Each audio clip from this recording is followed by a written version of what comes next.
বাইরে তো গরম, মাথার মধ্যে একটা এসি নিয়ে ঘুরতে পারলে ভালো লাগতো।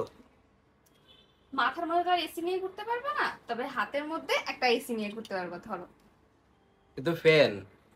আরে এই যে ধরো, এই পানিটা ঢুকাইলেই ফ্যানটা পুরো এসির মতো কাজ করবে। ফ্যানের মধ্যে পানি ঢুকলে ফ্যান নষ্ট হয়ে যাবে না? আরে ধুর গাধা, দাও তো তোমাকে দেখাই। এই ফ্যানটা শুধু ফ্যানই না, একটা ছোট্টখাটো এসি। আর এই ফ্যানটাতে কিন্তু দুইটা অপশন রয়েছে, যেখানে আপনারা শুধুমাত্র ফ্যানের বাতাস খেতে পারবেন, আর এই অপশনটাতে আপনারা চাইলে এসির হাওয়াও পাবেন। তবে সেটার জন্য আমাদেরকে এটার ভেতরে পানি ভরতে হবে। এই ফ্যানের তিনটা স্পিড আছে, তিনটা স্পিডে কিন্তু লো, মিডিয়াম অ্যান্ড হাই রেঞ্জের বাতাস বের হবে। সো এখন আমি এটার ভেতর পানি ভরে আপনাদেরকে দেখাবো। এই ছোট্ট বোতলটার ভেতরে আমরা পানি ভরবো, ঠান্ডা পানি ভরলে বেশি ভালো হবে। দেন ক্যাপটা খুলে নিব, তারপর হচ্ছে এইভাবে চাপ দিয়ে ধরে রাখলেই এটার ভেতরে পানি ভরতে থাকবে।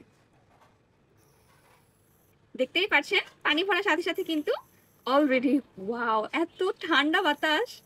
আমি কিন্তু এখনো পুরো পানিটা ভরিনি, তাতেই কিন্তু যে আমার সুইচটা অন করা ছিল, পুরো ঠান্ডা বাতাস বের হচ্ছে। দেখি একটু দাও তো। উফ, এত জোস! কালকে থেকে আমি এটা কলেজে নিয়ে যাবো আর হাতের মধ্যে এসি নিয়ে ঘুরবো।